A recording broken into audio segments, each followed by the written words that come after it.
chemistry, guys. Honestly. I know, right? I'm so confused.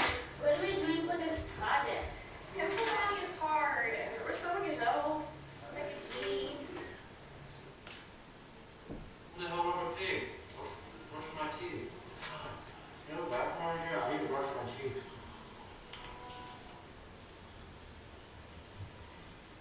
Is the bathroom?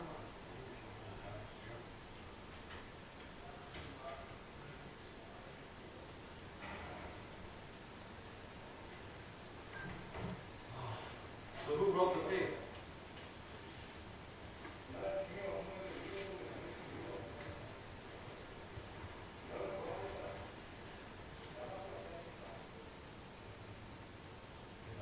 Anyways, my name is Chef Dizzle the Genie. Does that mean we get 3 wishes? No. But what about? No. Are you gonna? No. Anyways, can you help us on our projects? Of course I can help you with my handy dandy slideshow. We have 8 main topics of discussion here. The types of bonds, covalent bonds, electrostatic attraction, intermolecular forces, a how-to on Lewis dot structures, shapes and polarity, electronegativity and ionization energy, and van der Waals forces. The first is types of bonds. There are 3 of them: ionic, metallic, and covalent. Ionic bonds exchange electrons, meaning that the atoms in the bond continuously lose or gain electrons, which makes them ions. Metallic and covalent bonds are similar in the fact that they share electrons, so the atoms in this type of bond remain neutral, or non-ionic. Covalent bonds are further separated into 2 other types of bonds, polar and non-polar. These types of bonds can be found in biological molecules. They have a low melting point and do not conduct heat. Electrostatic attraction is defined as the attractive forces between 2 or more atoms. This attraction is what makes up for the different types of matter: solid, liquid, and gas. Gases have the least electrostatic attraction, allowing the atoms to move in random motion, while solids have the most electrostatic attraction, restricting the atom's movement. This attraction can also be defined as intermolecular force, which also determines the state of matter. Lewis dot structures are pretty tricky. They contain many steps and can be confusing at times, but just follow these simpler procedures. Count the total number of valence electrons for the molecule.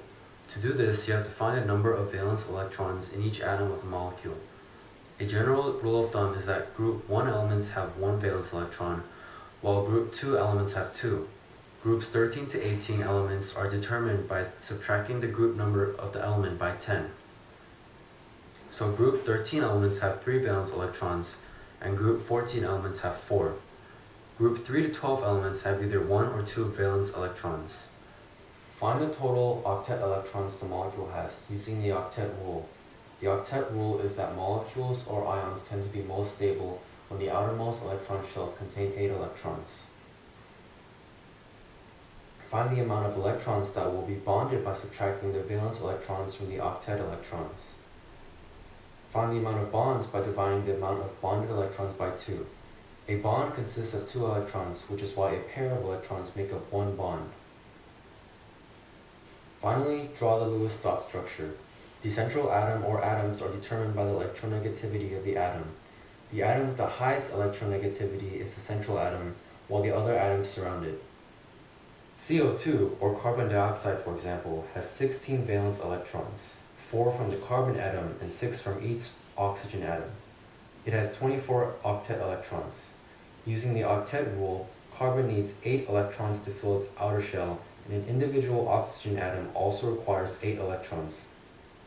The amount of bonding electrons, the octet electrons minus the valence, is 8.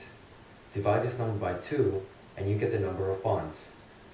Each hash mark indicates 1 bond, and because carbon has the highest electronegativity, it is the central atom. A shape of a molecule is basically the area in which an electron is most likely to be found. These shapes are 3-dimensional and vary depending on the orbitals of the atoms. Electronegativity is defined as the measure of the attraction of an atom for the electrons of another atom. The higher the electronegativity, the greater its attraction for bonding electrons. Ionization energy, the amount of energy to remove an electron from an atom, making it an ion, is affected by the electronegativity. The higher the electronegativity, the higher the ionization energy. Van der Waals forces are determined by the measure of the attractive or repulsive forces between molecules. Hydrogen bonds are determined by the amount of attractive interaction of a hydrogen atom with an electronegative atom. That sums up pretty much all aspects of chemical bonding. Any questions? Jinkies! Dude, chemistry! Oh, now I get it. I have the wrong notes. Oh, thank you, Magic Piggy. Cool.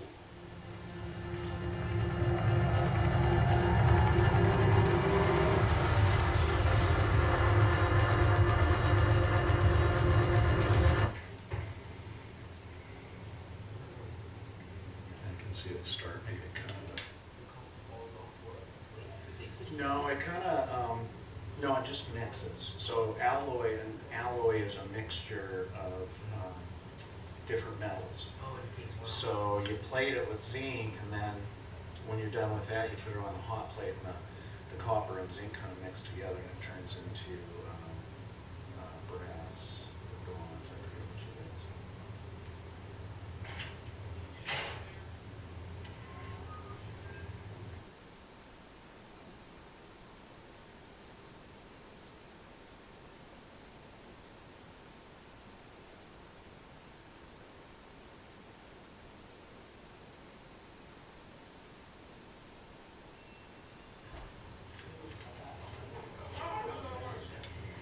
So we'll try one.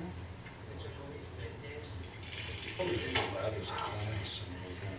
So what I'm going to do now is we'll drop one of these. I'll let those cook a little longer. We'll drop one right here on the hot plate.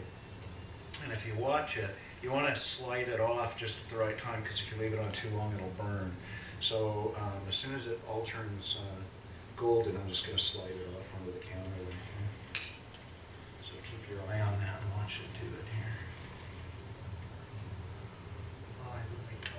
Whoops, sorry. There, it's starting to turn. See it? Whoa, isn't that cool? And go away just a little.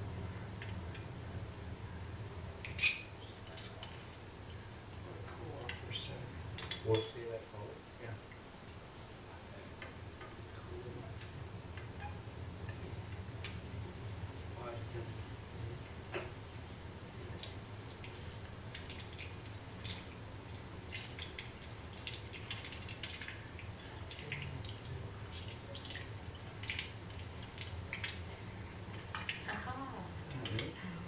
That's a nice color. Why did heat put zinc? I want to keep both. Well, what the heat does is it's Which is melding the copper and the zinc together. So there's just a really, really thin layer Flip it over. of zinc, and by putting it on the heat, it Are you still allowed to use that penny or? I guess. Have you ever tried? It's in bad shape if they have to arrest people for using a golden penny.